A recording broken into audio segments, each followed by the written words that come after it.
A paz do Senhor.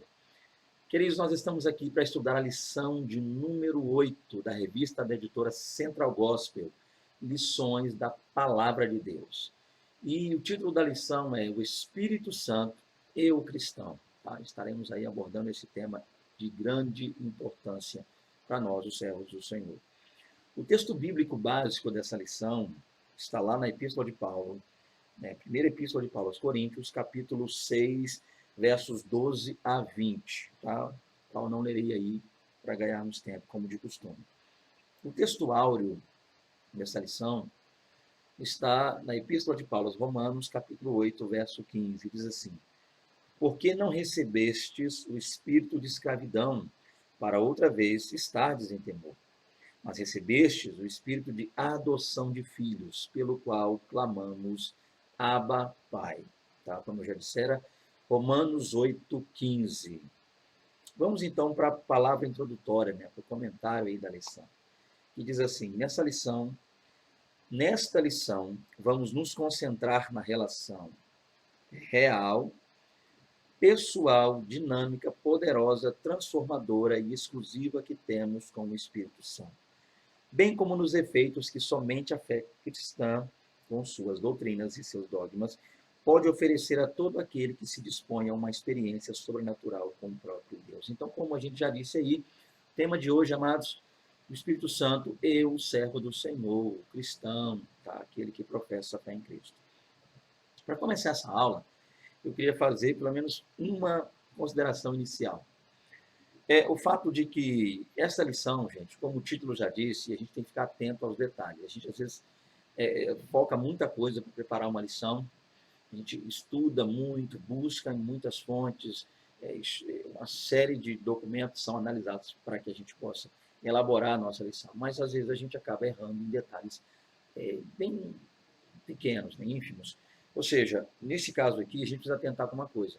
A lição anterior, né, a lição de número 7, para quem não assistiu, acesse o nosso canal, vai estar lá, a lição, no final também deste vídeo, vai estar aí na tela final já um link para que você possa estar acessando essa lição. Mas a ideia é o quê? Na lição passada, nós abordamos o relacionamento com o Espírito Santo. E é claro que o que essa lição fez, a anterior, a lição de número 7, foi abordar o relacionamento do Espírito Santo não só com o cristão, mas com o ser humano como um todo. Falamos sobre mentir, falamos sobre blasfêmia com o Espírito Santo, falamos sobre entristecer o Espírito Santo, então isso aborda de maneira geral. Porém, o que essa lição aqui vai trabalhar seria uma questão mais restrita, porque o assunto aqui, o tema proposto aqui é o Espírito Santo e o cristão. Então, que a gente fique atento a isso. É o ponto que eu gostaria de deixar para você aí. Ainda que a gente, em sala de aula, né, em loco, a gente começa a trabalhar questões como essas, e às vezes algumas palavras que a gente começa a dizer, algumas linhas que a gente começa a assumir a partir daí, linhas de raciocínio, fogem do tema. Então, às vezes, alguém ergue o dedo ali, pede a palavra, pede para falar alguma coisa, entra para participar, e lembrando que a participação do aluno é algo imprescindível, é importantíssimo, professor. Dê aos seus alunos essa oportunidade de participarem da aula. Mas que a gente consiga, dentro, de claro, com todo o amor, todo o carinho, toda a educação possível, tá? Que a gente consiga trabalhar, restringir essa lição a esse ponto, para que a gente consiga exaurir dela o que a gente realmente quer, que é um conhecimento maior e melhor, tá, mais amplo desse tema, que é o Espírito Santo e o cristão. Então, que a ideia de tudo que eu disse aqui, resumindo o que eu acabei de dizer, é que a gente não fuja dessa temática. Tá? Então, a gente não conte experiências, não trabalhe experiências que fujam essa regra, que é o Espírito Santo e o cristão. Então, tudo que se conte, tudo que se traga, tudo que se aplique aqui, seja nesse relacionamento entre ambos. Então, dito depois isso, vamos começar então a aula aí. O primeiro tópico diz assim, né, um relacionamento intenso, tá, gente? Então, vamos focar nesse ponto. Ainda, professor, deixa eu voltar um pouquinho aqui. Dentro da palavra introdutória, caso você queira trabalhar alguma coisa a mais, eu colocaria que você possa estar pegando esse ponto aqui, ó, logo no primeiro parágrafo, logo no início aqui, né, logo no início do parágrafo da palavra introdutória, diz assim, ó, nessa lição, vamos nos concentrar na relação, aí nós temos aqui algumas palavrinhas como real, pessoal, dinâmica, poderosa, transformadora e exclusiva. Caso você queira fazer um trabalho focado nisso aqui, é importante explicar aos seus alunos, explicar àqueles que o assistem aí, que a nossa relação com o Espírito Santo ela é tudo isso aqui, e mais um pouco, claro. Ela é real, então isso é importante, isso foca todo o cerne da nossa fé, real. Ela é pessoal, aponta, o fato de ser pessoal aponta-nos para que a gente tenha esse entendimento de que o Espírito Santo é uma pessoa. Você que está assistindo, vem me acompanhando, não sei se desde o início, mas você vai perceber que eu sempre tenho focado muito nisso, eu sempre tenho batido muito nessa tecla. Por quê? Por que eu tenho batido muito na tecla do fato do Espírito Santo ser uma pessoa? Claro, primeiro, porque ele é. E segundo, porque há cristãos, há pessoas que professam a fé em Cristo, mas não têm esse entendimento. Existem aqueles ainda que, às vezes, veem pessoas focando muito essa questão do poder do Espírito, o revestimento, o batismo, a unção, a cura, o milagre, o ser cheio, acabam tendo o Espírito Santo só como uma força, um poder, às vezes até mesmo pessoal, na qual Deus disponibiliza para aqueles que servem a Ele. Então, não é isso. O Espírito Santo é uma pessoa que, assim como nós, se entristece, se alegra e se entristece, é pessoa que precisa ser vista como uma pessoa. Esse é o ponto, para que eu não me agarre aqui na introdução. Então, foque nisso, é uma relação pessoal. Ela é dinâmica também. Em que sentido a relação com o Espírito Santo é dinâmica? Tá? Onde há esse dinamismo na relação com o Espírito Santo? No fato de que viver, tá, para Deus, viver para Cristo, tendo como auxiliador o Espírito Santo, é algo que nos impulsiona, há um dinamismo nisso, há um trabalho. Então, uma vida não é uma vida mórbida, uma vida morta, uma vida sem alegria, tá? Há um dinamismo muito interessante, tá? É uma poder, essa é a ideia. Inclusive daí saiu a palavra poder, né? Dunamis ou dinamis, da onde saiu a palavra dinamite. Então, é uma vida carregada de poder, uma vida abençoadíssima. Tá? É o que vai falar o próximo aqui, uma vida poderosa. Então, você ligue o dinamismo ao poder do Espírito Santo. E, por fim, uma vida transformadora. Então, viver com o Espírito Santo, a cada dia, todo dia, sempre está experimentando transformação. Tá? Se nós fizermos, às vezes a gente olha muito para frente e esquece de dar uma olhadinha em que sentido para trás. É claro que eu não estou falando de retroceder, estou falando o seguinte, traçar esse paralelo, é ver quem nós éramos e quem nós somos hoje. Eu não sei para quem eu estou falando, estou gravando um vídeo, né, e eu não sei quem vai estar assistindo, mas para você que está assistindo agora aí, quem era você ontem e quem é você hoje com o Espírito Santo? O que o Espírito Santo fez? Faça essa análise, perceba, olhe quantas transformações, quantas mudanças ocorreram na sua vida através da entrega a Cristo, mediante a fé que nos é dada por Deus, a saber, que é o Espírito Santo de Deus. Então, olha que coisa linda, viver com Deus, ter o Espírito Santo em nossas vidas é viver uma vida transformadora, uma vida de transformação. Por fim, essa relação com o Espírito Santo ela é exclusiva. E qual o foco aqui? Aqui está o foco interessantíssimo. Há coisas que, por mais que a gente diga, né, por mais que a gente fale, tente expressar com palavras, com atitudes, com gestos, a gente não consegue passar às pessoas que não têm ainda essa vida, essa fé com o Espírito. Então, há coisas que as pessoas só saberão realmente, só experimentarão realmente, só viverão realmente no dia em que houver a entrega a Jesus Cristo. Então, você que me assiste aí, que não tomou essa decisão, este é o momento. Não espere, não protele, não deixe para amanhã. Entregue a sua vida a Jesus agora, enquanto você assiste esse vídeo. Faça isso. Para você que um dia o fizera e, de repente, por algum problema da vida, não nos cabe saber, não importa a mim saber, mas sim a Deus, e você acabou saindo da presença do Senhor, volte, retorne. Volte a ter essa vida real, esse relacionamento real, pessoal, dinâmico, poderoso, transformador e exclusivo com o Espírito Santo. O Espírito Santo tem coisas para você, tá? E para que isso ocorra, viva novamente com ele. Então, isso é o que eu colocaria aí na palavra introdutória. Vamos continuar então, vamos passar para os tópicos dessa lição. Primeiro tópico, relacionamento intenso. Vamos falar um pouquinho sobre isso aí. No plano divino, o Espírito Santo desempenha diversas funções. Porém, após o Pentecostes, ele tem atuado especialmente, tá? Não confunda especialmente com exclusivamente, tá? Então, é pessoalmente, ok? Ou especialmente, melhor dizendo, na vida do homem. podemos usufruir de todas as particularidades do Espírito Santo quando nos lançamos em um relacionamento de profunda intimidade com Ele. Então, o que nós vamos ver dentro desse tópico, né, já antecipando, é que esse relacionamento, essa relação entre o cristão e entre o Espírito Santo, é uma relação intensa. Então, nós vamos medir, entre aspas, é claro, o grau, tá, desse relacionamento. Então, medindo o grau desse relacionamento, entendendo este grau, nós veremos que ele é intenso. Tá? Esse é o ponto. Ok? Como fora posto aqui pelo comentarista. O Espírito Santo, é claro que no plano divino, ele desempenhou N, diversas funções. Basta olharmos para o Antigo Testamento e vermos o Espírito Santo agir de diversas formas. Na criação, de diversas maneiras o Espírito Santo agiu. Cura, sinais, prodígios, libertação do povo de Israel. Há muita coisa ali. Mas quando nós passamos a olhar para a ação do Espírito Santo na vida da igreja, do cristão, nós vamos ver que depois de Pentecostes para cá, né, a partir de Pentecostes, ele tem atuado de maneira especial na vida dele. Isso é importante. Tá? Então vamos começar então. Como é esse relacionamento intenso com o Espírito Santo? Quais são os pontos desse relacionamento? O primeiro ponto a ser destacado é o primeiro tópico aqui, o primeiro subtópico, melhor dizendo, 1.1, que diz assim, o nosso intercessor. Deixa eu ler e já começar a comentar alguma coisa. Como vimos em nosso estudo anteriormente, não há dogma, religião, credo ou filosofia que consiga prover ao homem uma aproximação real e experimental de Deus. Essa é uma obra exclusiva, guardem isso, do Espírito Santo.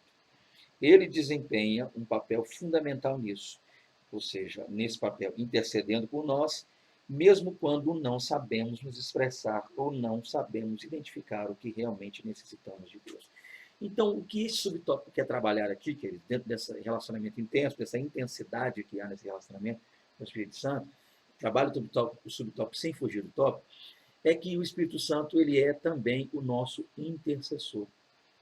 Então, há nesse trabalho, nessa mediação, como você quiser falar aí, há nesse trabalho do Espírito Santo para conosco, o servo do Senhor, uma intercessão. Então, ele age intercedendo por nós. Isso é importantíssimo, tá? Entender que nós temos também um intercessor. É claro que a Bíblia nos mostra que Cristo, Jesus, também é nosso intercessor, nosso advogado. E isso é bom que nós entendamos. Tá? 1 João vai dizer isso lá, capítulo 2, escrevo, filhinhos, para que não pequeis, mas, porventura, se pecares, tendes junto ao Pai um advogado, a saber, Jesus Cristo, o justo. Então, Jesus Cristo é o nosso advogado. Né? E até uma canção que diz, advogado fiel. Então, Cristo é o nosso advogado, ele advoga por nós. Ele nos ajuda, ele nos auxilia, ele também intercede, é o nosso intercessor, ele é o mediador, né, entre Deus e o homem. Mas o Espírito Santo também atua intercedendo por nós. Porém, é claro que essa intercessão que nós estamos trabalhando aqui, ela tem em si um contexto. O contexto aqui é o de Romanos 8. E a melhor maneira de compreendermos um pouco mais sobre essa intercessão é analisando esse contexto. É claro que o capítulo 8 aqui, Paulo traz diversos assuntos, né? Há muitas coisas a se falar. Ele fala sobre esperança, ele fala sobre eleição, ele fala sobre intercessão, há muitos temas que eu não teria tempo hábil de abordar todos eles. Mas o tema que nos é proposto pela lição é a intercessão. Então, o que Paulo está dizendo é o seguinte, uma vez que a nossa natureza é uma natureza hoje pecaminosa, tá? Desde a queda do homem, a entrada do pecado no mundo, o homem passou a ter, ou seja, os descendentes de Adão e Eva, do primeiro casal, passaram a nascer, herdando destes uma natureza pecaminosa. E nós que servimos ao Senhor, ainda que tenhamos entregado a vida a Cristo, ainda temos incrustados em nós essa natureza pecaminosa. Ela não deixou de existir, ela não saiu. Tá? E por essa natureza pecaminosa, por termos ainda ela, temos em nós, ou vivemos, uma grande batalha. Tá? Há uma batalha dentro de nós.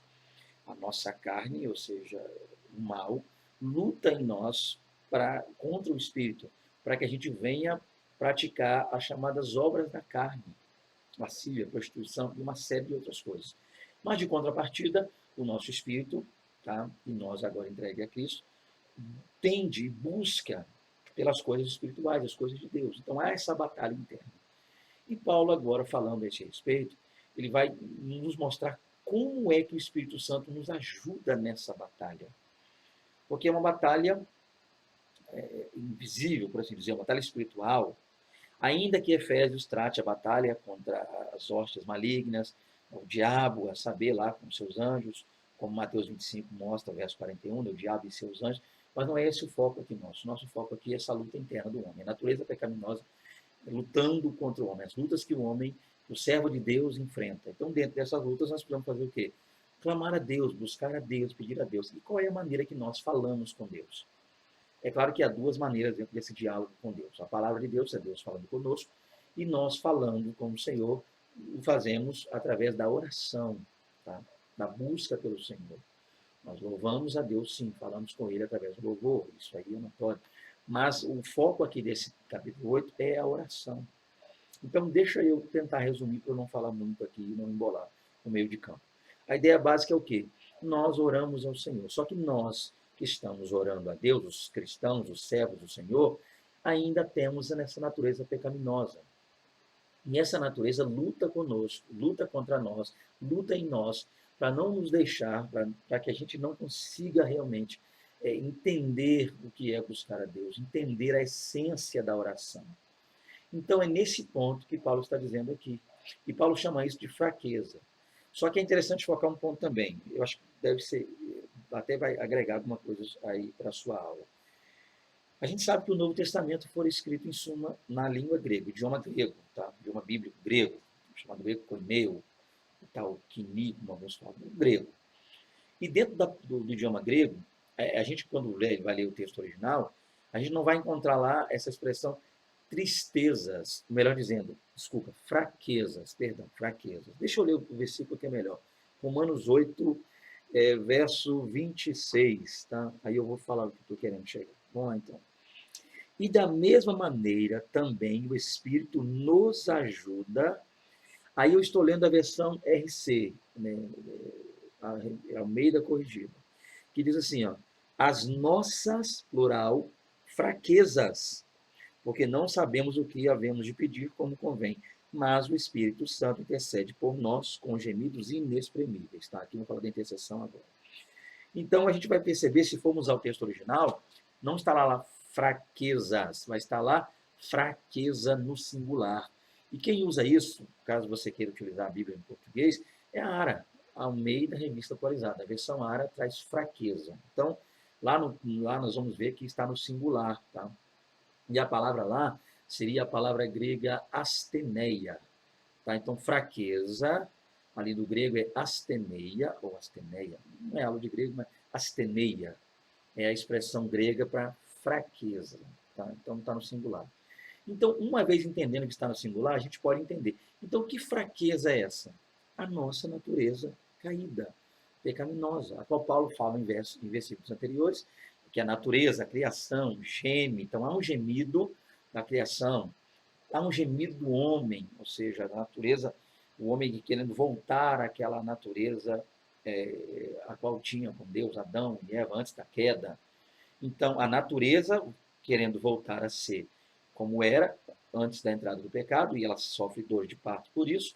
O homem também, a nossa natureza humana, tentando voltar a ser o que era, busca, é o homem servindo a Deus e tentando voltar à comunhão plena com o Senhor, a perfeição, tá? A estatura do varão perfeito, tentando chegar a esse ponto, mas, de contrapartida, enquanto o homem luta, a natureza pecaminosa luta em nós, trazendo-nos essa fraqueza, essa debilidade.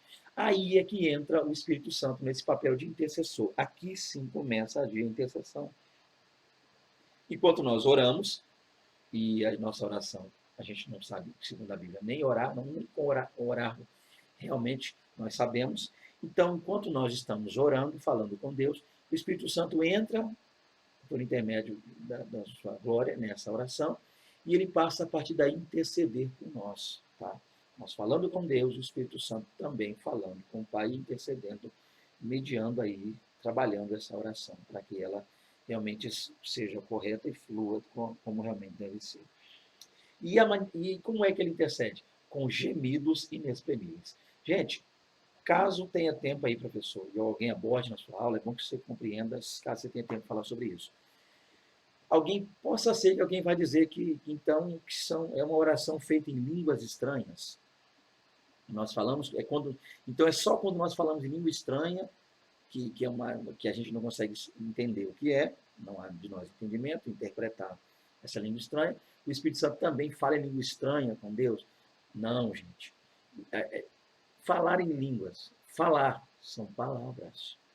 Ainda que não tenhamos entendimento, não deixam de ser palavras. Tá?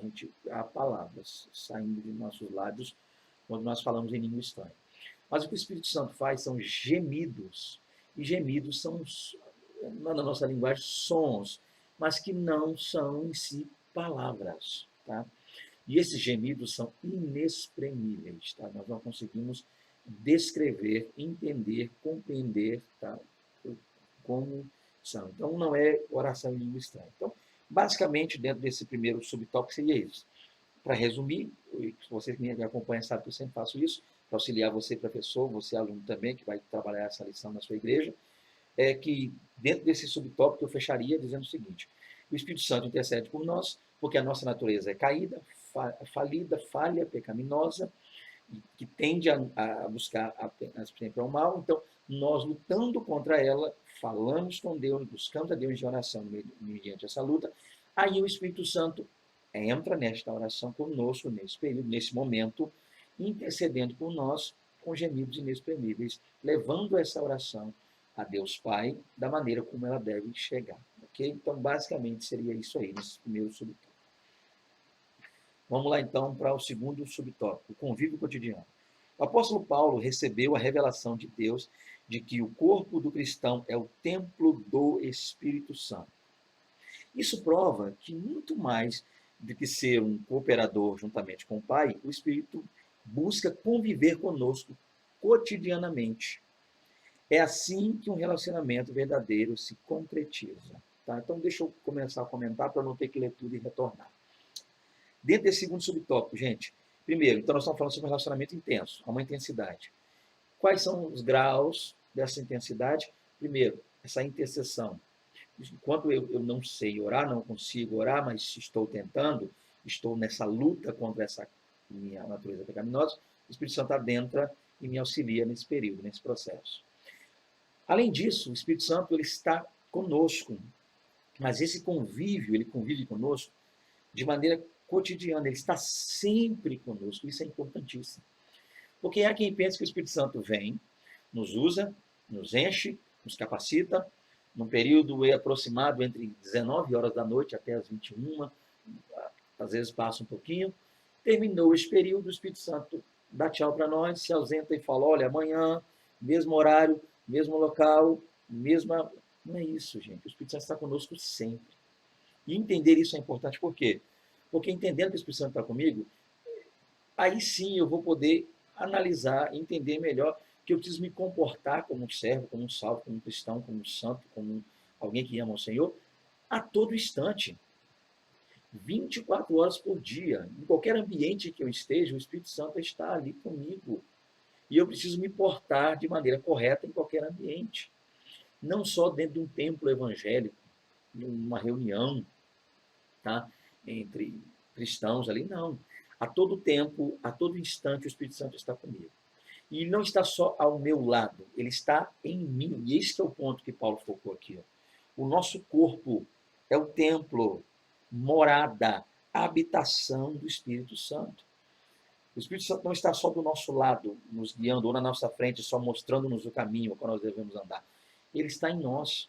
Entendendo que meu corpo, o nosso corpo é o templo do Espírito, nós também, além de analisarmos o nosso comportamento no que tange à sociedade, ou seja, na nossa igreja, na nossa escola, nossa faculdade, nosso convívio e nosso trabalho, mas também o cuidado para com o nosso corpo. Cuidar do nosso corpo. Esse aqui é o ponto interessante. E não estou falando só de questão estética, não, tá, gente? Estou falando da maneira como nós usamos nosso corpo, tá? Questões ligadas à área sexual e outras coisas do tipo. O nosso comportamento, tá? A nossa cuidado com o corpo, é claro que isso abrange diversas áreas. A área da saúde, de cuidar do nosso corpo. Se o nosso corpo é o templo do Espírito, o Espírito Santo habita em nosso corpo, nós devemos manter o nosso corpo sempre limpo, sempre puro, sempre, tá? imaculado, para que haja aí essa morada, esse convívio com o Espírito Santo. Então, basicamente, o início desse segundo subtópico é isso aqui. Então, o Espírito Santo não está só ao nosso lado, não. Não está só ao nosso redor, não. Como muitos gostam de usar. Ele está em nós, ele está conosco. Diferentemente lá do passado, quando ele vinha, usava, agia, agora ele está em nós, ele habita em nós, ele está em nós. É Deus conosco, Deus em nós, Deus por nós, Deus também através de nós. Isso precisa ser focado. Vamos continuar. Diferente do período do Antigo Testamento, eu falei um pouco sobre isso já, né? Quando o Espírito Santo se manifestava por intermédio de poucos homens, né? Ele vinha, usava, enchia poucos homens, no período da igreja, melhor dizendo, poucos homens, no período da igreja, ele atua de forma integrada em todos nós. Somos o seu templo, a morada do Espírito de Deus. Daí a recomendação de Paulo: guarda o bom depósito pelo Espírito Santo que habita em nós. Olha que coisa linda. O fato de o Espírito Santo habitar em alguém mostra que há, um interesse real da parte de Deus em manter uma aproximação conosco. A vinda de Jesus é a maior prova de que ele se preocupa com a humanidade. E mais do que isso, ele quer conviver com a sua criação. Então, professor aí da EBD, Lições da Palavra de Deus. Esse segundo subtópico vai focar o que mesmo? Vai focar no nosso convívio, que o Espírito Santo está ligado ao nosso cotidiano. Essa ideia de cotidiano vai mostrar o quê? Que a gente precisa entender que o Espírito Santo tem que estar inserido em todas as áreas da nossa vida, tá? Porque nós temos o péssimo costume de achar que o Espírito Santo só está envolvido em coisas que são ligadas às áreas espirituais. Então a gente espiritualiza certas coisas e materializa outras coisas. Então o Espírito Santo não está interessado no meu trabalho, quem eu sou no meu emprego. Porque emprego é uma questão de empresa, é material, é lucro, é dinheiro, é coisa desagradável. Então o Espírito Santo ele não entra nisso. Não é isso. Pelo contrário, o interesse do Espírito Santo de Deus para conosco não é só pelas coisas espirituais. O Espírito Santo não me quer só quando eu estou lendo a Bíblia, quando eu estou orando, quando eu estou dentro de um templo buscando a Ele, louvando, adorando. Não. O Espírito Santo quer fazer parte da minha vida, no cotidiano. Ele quer ir comigo ao mercado, quando eu vou comprar algo. Ele quer estar comigo em todos os momentos da minha vida. Ele quer participar dos encontros familiares que eu tenho, né? Relacionamento com a minha família. Ele quer estar comigo lá onde eu trabalho, para que eu trabalhe corretamente. Então, nós não glorificamos a Deus só de maneira espiritual, só com o aleluia, o glória, o glória. Eita Deus! Não, gente. Terrível essas coisas que estão utilizando, termos que estão utilizando hoje em dia. Mas a ideia básica é entendermos que as simples atitudes, as simples coisas que eu faço no dia a dia podem revelar às pessoas que o Espírito Santo está comigo. A minha generosidade, a minha fidelidade no meu casamento, tá? A minha seriedade para com as coisas que eu faço, a maneira como eu encaro as coisas que são trazidas a mim, os desafios que me são impostos, isso também revela a glória do Espírito Santo que está comigo. Então eu resumiria este segundo subtópico falando isso aí. Então o Espírito Santo, ele habita em mim, o meu corpo é templo do Espírito, e sendo o templo do Espírito, então o Espírito Santo não fica saindo e voltando. Ele vai no trabalho, eu vou sair, deixar ele ir, quando ele voltar para a igreja, eu entro nele de novo. Não, ele vai comigo, ele caminha comigo, ele está comigo. E, por conseguinte, ele me guia. Então, que nós vigiemos as nossas ações, tá? Cotidianas, porque o Espírito Santo faz morada em nós, ele está conosco. Então, sejamos honestos nos relacionamentos que nós temos na questões ligadas à finança, negócio. Que sejamos honestos, tá? Santos, irrepreensíveis também no nosso relacionamento conjugal, né? Os casados aí. Tudo que a gente faça, faça com amor, faça com seriedade. Esse seria o ponto do segundo subtópico, 1.2. Terceiro subtópico, 1.3. A assistência do Espírito Santo.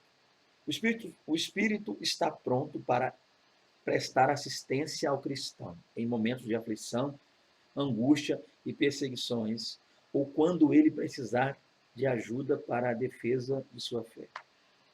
Essa assistência foi prometida literalmente por Jesus. E ela é múltipla, permanente, espontânea, gentil e incansável. Se estamos andando no Espírito, não teremos dificuldade em proclamar o Evangelho quando surgirem as oportunidades, mas ainda assim, se tivermos problemas, ele estará presente para nos ajudar a superar os desafios. Então, gente, o Espírito Santo nos dá assistência. Então, em outras palavras, ele nos assiste. Esse deve ser o ponto aqui. Só que precisa analisar uma coisa, gente. O Espírito Santo de Deus nos assiste. Amém. Só que essa expressão assistir, tá? Ela é uma expressão polissêmica. Então a gente precisa analisar isso. O que seria isso, uma expressão polissêmica? É uma expressão que possui em si mais de um sentido, mais de um significado.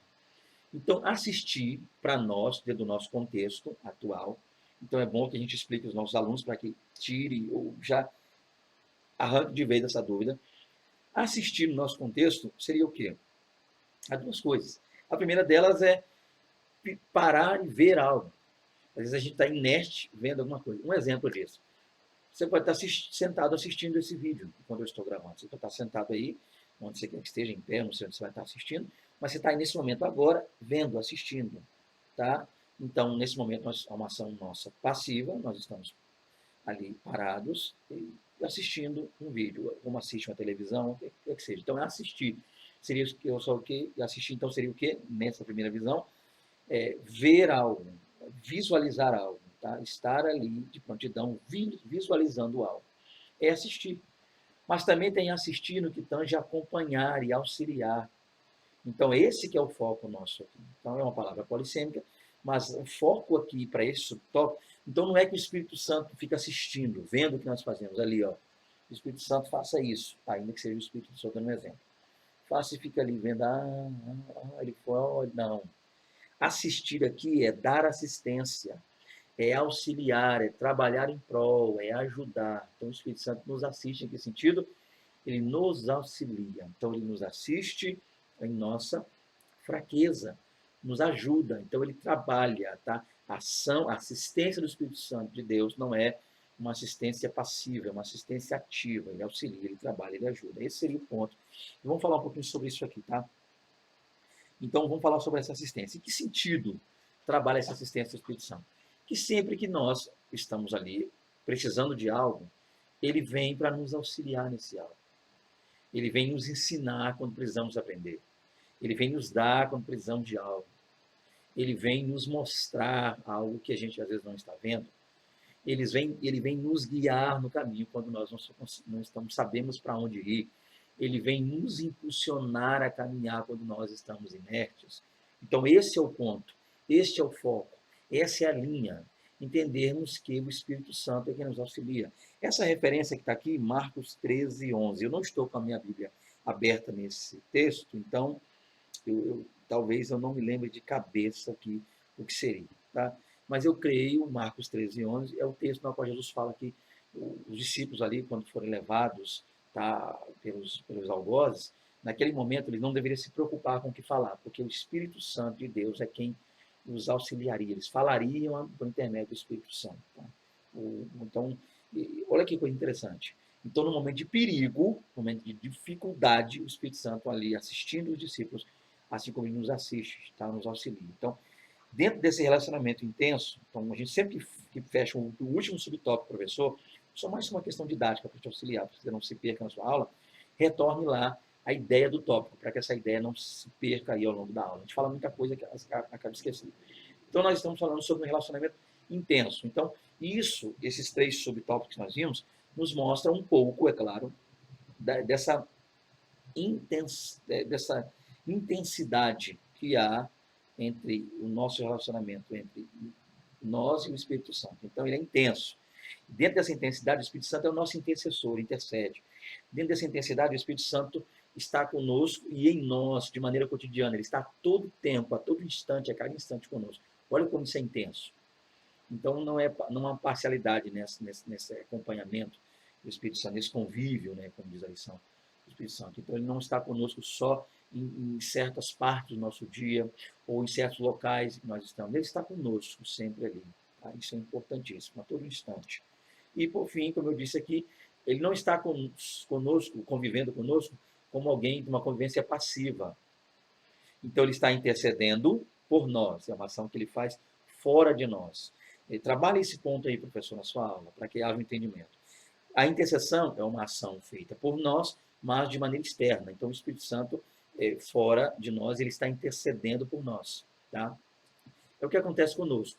Eu estou aqui, muitas vezes em casa, orando por você que me assiste, eu tenho orado muito por você, que Deus continue te abençoando, mas eu não estou aí contigo orando com você. Eu estou daqui orando. Então, a intercessão é algo que eu às vezes faço por fora, mas é um auxílio externo, o Espírito Santo faz por nós. Mas, dentro do auxílio interno, agora já em nós, que é o segundo subtópico, dentro de nós, há uma convivência, mas essa convivência não é passiva. Tá? Ele não só vai aos lugares comigo, não só está em locais comigo, em momentos comigo, em situações comigo, assistindo e vendo o que eu estou fazendo. Aí entra o terceiro subtópico. Enquanto ele está fora, intercedendo, ele também está comigo, em mim.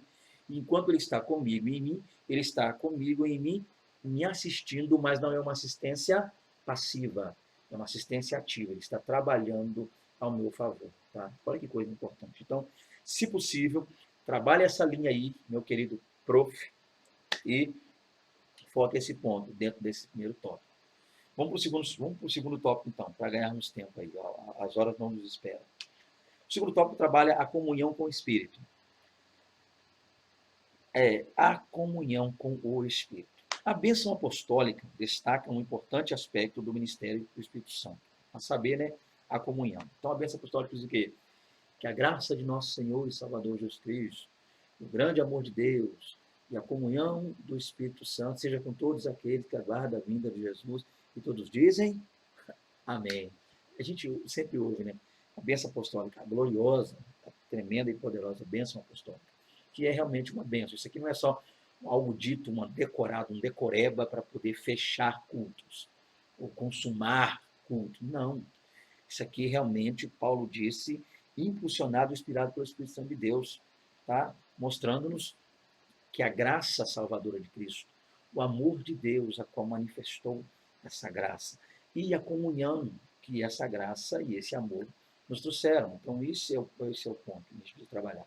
E, dentro da bênção apostólica, nós vemos lá a comunhão do Espírito Santo. Olha que coisa tremenda. A palavra comunhão é claro que vem da palavra grega koinonia, né, que fala de ter algo em comum, viver em comum, né, querer ambos a mesma coisa. Então, e vários outros tipos de etimologias têm essa palavra. Mas a ideia básica é o quê? O Espírito Santo quer ter conosco comunhão. Então, dentro desse relacionamento que o Espírito Santo tem conosco, ele intercede, ele convive comigo, em mim, para me usar, para trabalhar através de mim, e me assiste, me auxilia. Isso é claro por todos nós.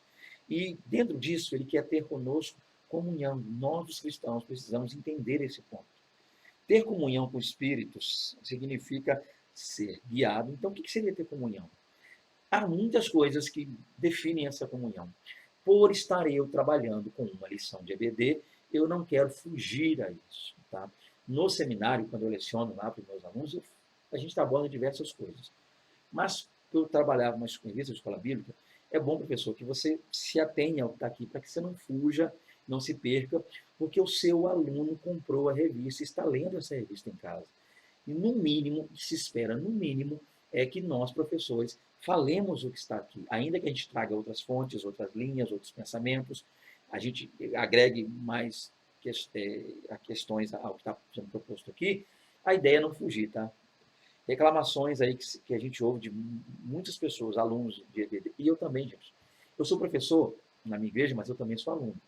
Então, às vezes, a reclamação que a gente ouve, coisas que a gente vê, infelizmente é isso. A pessoa lê um texto e não fala nada daquilo. Lê a escola bíblica e vai falar de coronavírus, aquecimento global. São assuntos importantes, sim, mas não estão na lição. Então, professor, existe uma regra para dar a escola bíblica, uma aula? Não. Mas o ponto-chave é esse. Querido, comente o que você leu. Comente o que está na lição. Só isso. Vamos lá, então. Voltando aqui, peço perdão pela viajada que eu dei. Mas vamos lá. Então, essa comunhão implica algumas coisas. Uma delas está aqui. Ó. Ter comunhão com o Espírito significa o quê? Ser guiado.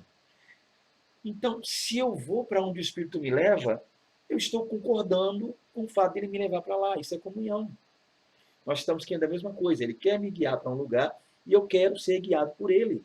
Então, há comunhão nisso, há comum acordo nisso. Então, andarão dois juntos se não tiverem de acordo? Então, ser guiado pelo Espírito Santo é um exemplo de comunhão. Ser ungido por ele, essa unção, vós tendes a unção do Santo, essa unção que o Espírito Santo nos dá, esse poder, essa gama de glória, de bênção, de graça que é derramada sobre nós e nos impulsiona a adorar, servir e trabalhar para o Senhor. Também a comunhão, porque o Espírito Santo unge aquele que está em pleno acordo com ele, comunhão com ele. Nós somos, ter comunhão com o Espírito Santo também é ser fortalecido. Olha que coisa tremenda. Então, diga ao fraco, eu sou forte. A alegria do Senhor é a nossa força. Então, ter comunhão com o Espírito Santo é ser pelo mesmo Espírito também fortalecido. A fortaleza, nós somos fortalecidos pelo Espírito Santo enquanto nós temos essa comunhão. Ter comunhão também é ser ajudado, ou seja, auxiliado, como nós falamos aqui, né? Assistência, já falamos no subtópico passado aí. Então, é ser ajudado, é ser auxiliado, é ser assistido pelo Espírito Santo, é ter comunhão com ele. É ser ensinado também pelo Espírito Santo. Olha que coisa tremenda. A gente, às vezes, tende a errar, mas o Espírito Santo, a qual nós temos comunhão com ele, vai nos ensinando. E lembrando que a didática do Espírito Santo é tremenda, né? A escola do Espírito Santo é tremenda. Ele nos ensina de diversas maneiras, através da palavra de Deus, através de situações, através de erros. Nós aprendemos também com Deus. O Espírito Santo usa, às vezes, erros que nós cometemos ou que outros cometeram para nos auxiliar. Então, ter comunhão é ser ensinado também. Ter comunhão é ser santificado. Olha que coisa linda. Fomos lavados e dia a dia vamos sendo santificados até um momento em que essa santificação será plena. Aí o que é corruptível tornar-se incorruptível, o que é mortal tornar-se imortal e será plena. Outro ponto, somos renovados. Ser renovado também é ter comunhão com o Espírito Santo. Por fim, regenerado, ter uma nova vida e vivificado por ele, né? Coisa tremenda. Então, esse seria um ponto inicial, gente. Isso aí, da comunhão. O Espírito Santo é quem produz e aprofunda a comunhão do crente com Cristo. Tá? A base dessa comunhão é a expiação do pecado pelo sangue de Jesus, o Cordeiro de Deus. O alvo da... Então, vamos lá. Então, nós vamos ter comunhão com o Espírito Santo. Dentro desse relacionamento nosso com o Espírito Santo, é necessário ter comunhão. E como opera essa comunhão? É o Espírito Santo quem dá-nos essa comunhão e ele aprofunda ela em nós. E como é que ela é aprofundada? Qual é a base disso? Em que se baseia isso? Qual é o ponto inicial para toda essa comunhão? É através do quê? Da expiação, tá?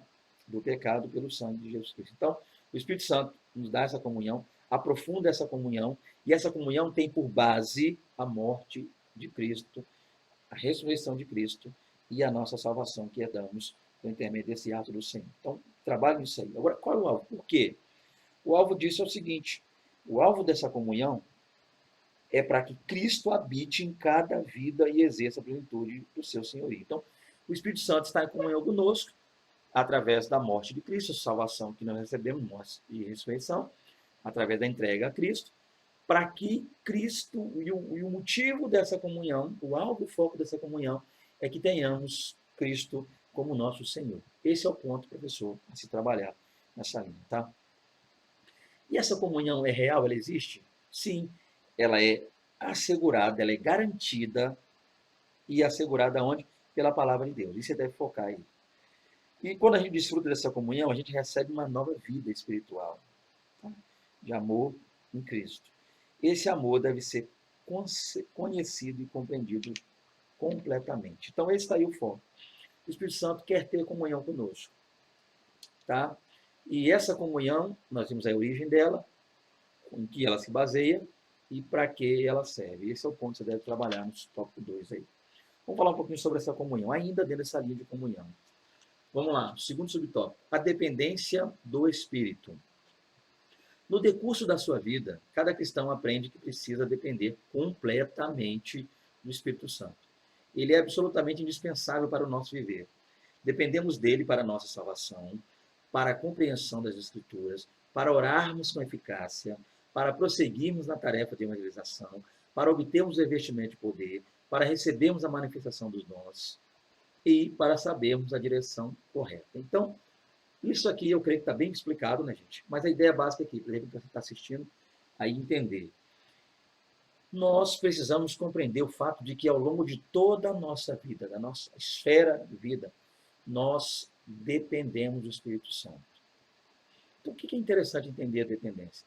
Depender é entender que nós não vivemos sem o Espírito Santo. Não há vida em nós, desculpa, não há vida em nós sem a presença do Espírito Santo. Essa vida que temos, esse vigor que temos, ele vem de nós, do Espírito Santo. Então, nós precisamos aprender a depender dele para fazer as coisas, as decisões que nós vamos tomar. Então, uma série de coisas aqui. Nossa, é possível ser salvo sem o Espírito Santo? Não, é impossível a salvação sem a ação do Espírito Santo, porque ele quem valida, ele quem realiza, tá, essa ação. Salvação, vamos fazer traçar uma ideia para a salvação aqui. A salvação, o Pai idealizou a salvação, Deus Pai. Jesus Cristo veio à Terra, morreu por nós, então ele deu vida a isso, ele realizou essa salvação, tá? Então ele pôs em prática. Então o Pai idealizou, o Filho pôs em prática, e o Espírito Santo é quem vivifica, é quem fortalece, é quem faz com que essa salvação, a essência dela, seja por nós compreendida. Então, há um papel importante. É impossível ser salvo sem o Espírito Santo. Compreender a Bíblia Sagrada. Gente, ainda que tenhamos cursos maravilhosos, e eu recomendo, gente, estude. Principalmente você que é professor. Não deixe esse negócio de querer só pegar na revista sábado à noite, para quem a escola bíblica é domingo, que há igrejas que a escola bíblica é dia de semana, como é o caso da minha. Minha escola bíblica não é domingo pela manhã. A escola bíblica na minha igreja, onde eu frequento, é sexta-feira à noite. Tá? Então, para você que tem escola bíblica aí, não deixa para pegar na revista na véspera, no dia, ou só pior ainda, na hora da lição, não. Estude, mas tendo uma ideia. Todo o ensino, todo o estudo, toda a busca por aprendizagem que a gente vai ter na Bíblia, ela só vai ter em si uma prática, uma questão real, se for pautada através do Espírito Santo de Deus. É o Espírito Santo de Deus que nos ensina, nos ajuda, nos auxilia a compreender a Escritura, tá? Esse é o ponto. Você vai orar. Falei isso aí no tópico lá, intercessão. Uma oração eficaz. O que é oração eficaz? Alguns pensam que a oração eficaz é aquela oração com palavras bonitas. Senhor, nos beneplácitos de vossa presença, ó magnânimo, ó excelentíssimo, ó excelso, ó... Não são as palavras bonitas, os jargões, tá? Os chavões. Não é isso. A oração eficaz é uma oração na qual nós falamos com o Pai, em nome de Jesus, mas somos, ao longo dessa oração, guiados pelo Espírito Santo, que é o Romanos 8, que eu li lá, fala disso. Então, esse é o ponto que a gente tem que trabalhar. Aí sim é eficaz. Evangelizar, gente, não dá para evangelizar sem o Espírito Santo, porque o Espírito Santo, além de nos auxiliar com a pessoa lá, no trato para com as pessoas que nós estamos falando, é o Espírito Santo que nos faz amar as pessoas. Como é que eu vou pregar para alguém se eu não amo almas, se eu não amo vidas? Então, não dá para evangelizar, não dá para fazer missão sem o Espírito Santo. Então, esse é o ponto. O Espírito Santo, quem me faz entender a minha situação de pecador, a situação da pessoa para quem eu vou pregar, me faz amar a pessoa, me faz amar a Deus e amar o próximo a mim mesmo. Daí me dá entendimento do que falar. Porque dificilmente a gente vai evangelizar alguém e a pessoa fica quietinha. Geralmente a pessoa fala algumas coisas, até às vezes meio que machuca, magoa a gente. Se o Espírito Santo não estiver conosco, a gente acaba também revidando, machucando a pessoa e afastando ainda mais de Deus. Então, o Espírito Santo é quem nos auxilia na evangelização. Ok? E outras coisas mais aqui. Buscar poder, receber manifestação dos dons e outras coisas. Vamos falar um pouquinho sobre o segundo tópico, o outro tópico aqui, 2.2. Fé. A fé está intimamente ligada ao Espírito Santo. Ele não somente produz dentro do coração do pecador a fé salvadora, mas também leva o cristão a cultivar a fé como elemento do fruto do Espírito. Gente, outro ponto também, o Espírito Santo, dentro dessa comunhão, em primeiro lugar, como a gente viu aqui, voltando, né? Dentro dessa comunhão, o Espírito Santo nos mostra que, uma vez que estamos em comunhão com Ele, nós temos dentro dessa comunhão dependência. Uma vez que temos comunhão com Ele, nós temos dentro dessa comunhão fé. E de onde vem essa fé? É nossa? Nosso entendimento, nosso raciocínio lógico? Não. É o Espírito Santo quem nos dá a fé, quem nos acrescenta a fé, quem trabalha a fé. A fé é um dom gratuito de Deus, que não vem de nós, é dom de Deus, tá? Somos salvos mediante a fé? Mas isso não vem de nós, é dom de Deus. Outro ponto, fortalecimento. O cristão é fortalecido constante e permanentemente pelo Espírito Santo. Esse fortalecimento revigora o homem interior e é administrado segundo as riquezas da glória de Cristo. Então, esse fortalecimento, lembrando de que fortalecer aqui não é, eu estou falando de força física só, ainda que o Espírito Santo também é quem nos dê vigor de vida. O fôlego de vida vem de Deus. Estamos de pé, respirando, falando, andando, por causa do Espírito Santo de Deus. Mas a força aqui, muitas vezes, é o auxílio, é o que eu falei lá na área passada, da assistência. Essa assistência implica para nós força. Quando estamos fracos espiritualmente, o Espírito Santo nos fortalece. Quando estamos desanimados, o Espírito Santo nos anima. Quando estamos perdidos, o Espírito Santo nos mostra o caminho. Tudo isso é força, tá? É vigor.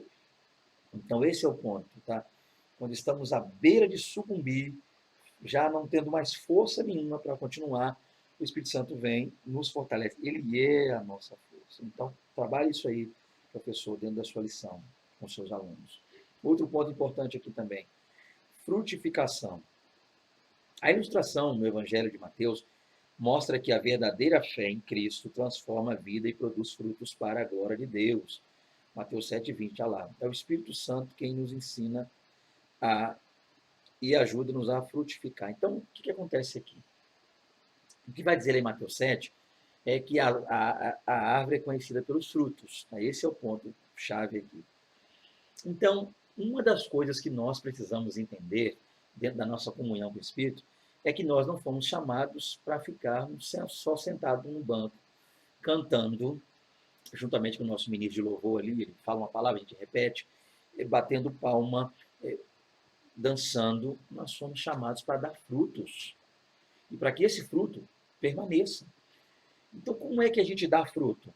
Dentro dessa comunhão com o Espírito, uma das coisas que o Espírito nos auxilia é a dar frutos. Em primeiro lugar, esse fruto que vem em nós, esse fruto que nasce em nós, ele é visto pelas pessoas através do nosso comportamento, da nossa fé, da nossa busca pelo Senhor. E a partir daí, a gente começa. Lembrando que tem duas ideias de fruto aqui, tá? Deixa eu explicar onde eu poder trabalhar mais. Tem fruto no que tange o quê? As nossas ações. Nossas ações são frutos daquilo que nós vivemos. Nossas ações são frutos. E também há fruto no que tange almas, tá?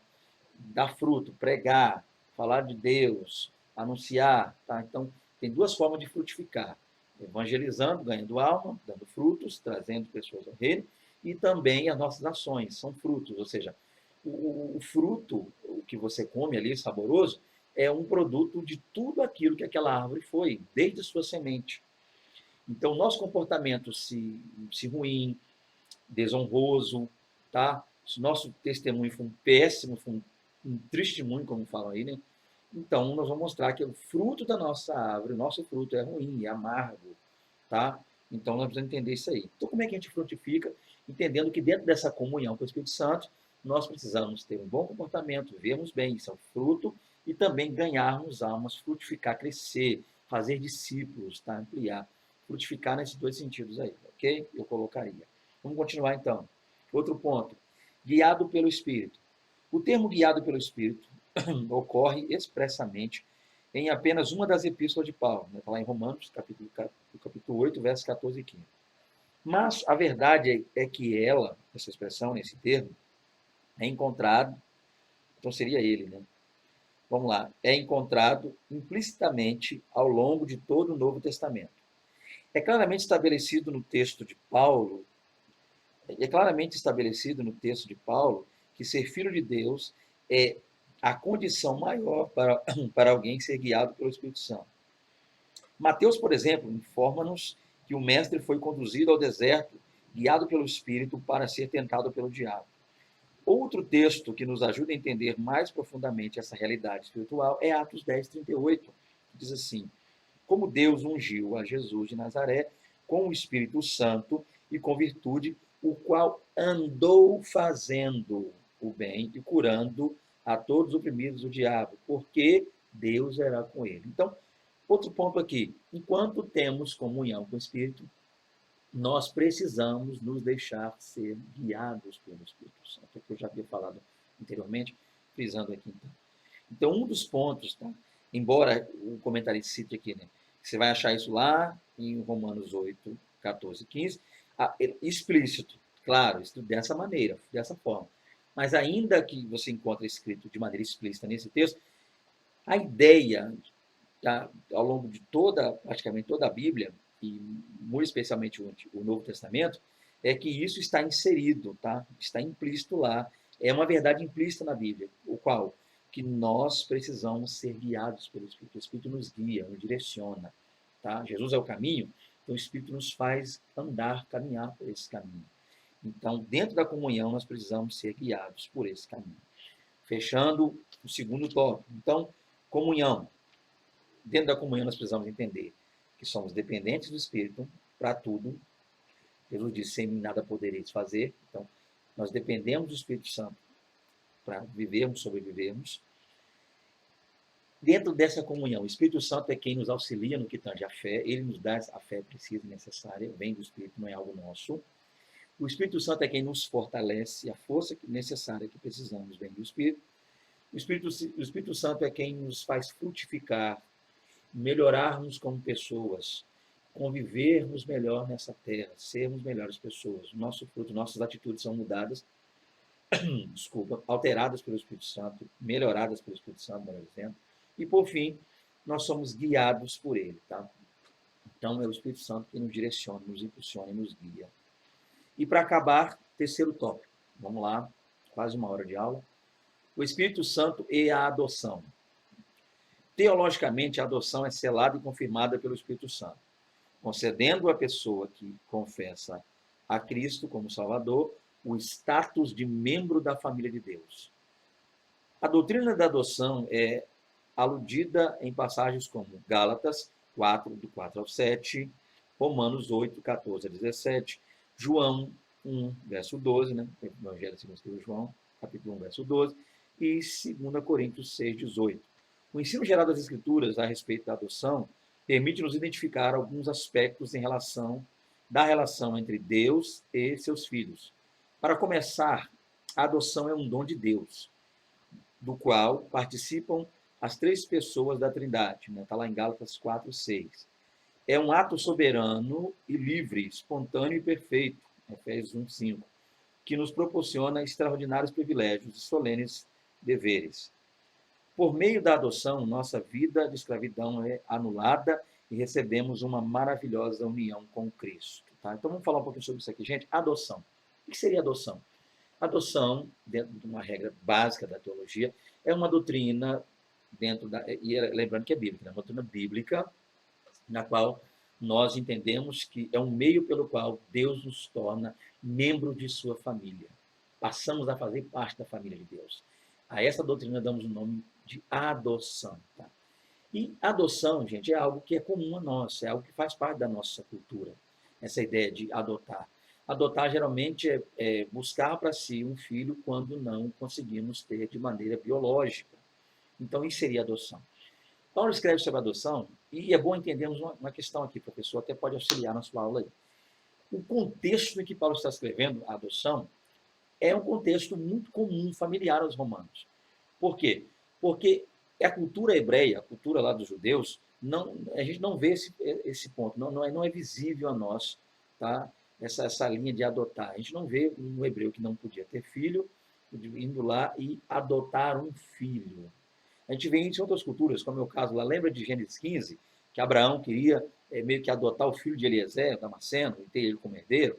Culturas como a cultura de Abraão, anterior, né, claro, ao judaísmo, culturas como lá em Ur dos Caldeus, Babilônia e outras partes aí, faziam isso, né, que não tendo um filho biológico, não tendo herdeiro, adotavam geralmente o filho mais velho do mordomo, lá, do servo, do empregado mais velho da casa, quando não o próprio empregado, e transferia para o mesmo os seus bens, e esse então passava a ser o seu herdeiro. Gênesis 15 mostra isso, você pode trabalhar esse ponto lá, professor. Mas o que Paulo está escrevendo no Novo Testamento é uma cultura que Paulo está trabalhando uma visão romana. Na Grécia, em Roma, era comum essa adoção, se adotar. Então, quando um homem lá não tinha filho, ele fazia isso, como essas culturas que eu acabei de citar. Pegava um servo, um empregado, um escravo, como você quiser falar, um dono, um servo, e adotava este menino, adotava esse servo, adotava esse como filho. Após a homologação do documento, que era feito, escrito, ia ser um tribunal perante um juiz e testemunhas, e esse homem de posse desse documento nas mãos e junto a esse documento o valor, a quantia, porque ele se pagava por isso, ele comprava aquele servo mais como filho, então, de posse desse dinheiro, né, e do outro lado ali, o filho, então esse homem, perante esse juiz, perante essas pessoas testemunhas, comprava então o direito de ter esse menino como seu filho. E esse menino que era escravo, servo, deixava toda essa vida de escravidão, servidão, para trás e passava a ter e gozar dos mesmos privilégios de um filho, gozava dos mesmos direitos do pai. É claro que se esse menino tivesse alguma coisa, ele também, essas coisas passavam para o pai, nesse momento. Mas a ideia básica é o quê? Você já entendeu onde eu quero chegar. Então, a ideia de adoção é isso. Então, dentro da Bíblia Sagrada, nós temos nessa doutrina a ideia, aprendemos pela Bíblia Sagrada, que uma vez entregando a vida a Jesus Cristo como Salvador, nós automaticamente somos inseridos na família de Deus. E dentro dessa família nós passamos a ser filhos, porém, por adoção, tá? Porque a filiação com o Pai, Deus, não é uma filiação biológica, como alguns pensam. Nasceu, é ser humano, é filho de Deus. Então, nem todos são filhos de Deus. Todos, quando nós nascemos, somos criaturas de Deus. Mas, a partir do momento em que entregamos a vida a Jesus Cristo, nós, nessa hora, somos inseridos, tá, espiritualmente ali na família de Deus, passamos a pertencer a esse contexto de filhos de Deus, somos filhos de Deus. Existe, a partir dessa filiação ao Senhor, que ocorre no momento dessa entrega. Tá? Então, quem não é filho de Deus é o quê? A Bíblia mostra-nos filho da ira, né? Essa expressão, filhos da ira, né? Paulo fala muito sobre isso aí. Então, quem não é filho de Deus é filho da ira.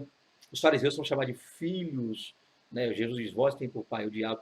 Não estou dizendo, entenda, que quem não é filho de Deus é filho do diabo. Você entendeu onde eu quero chegar?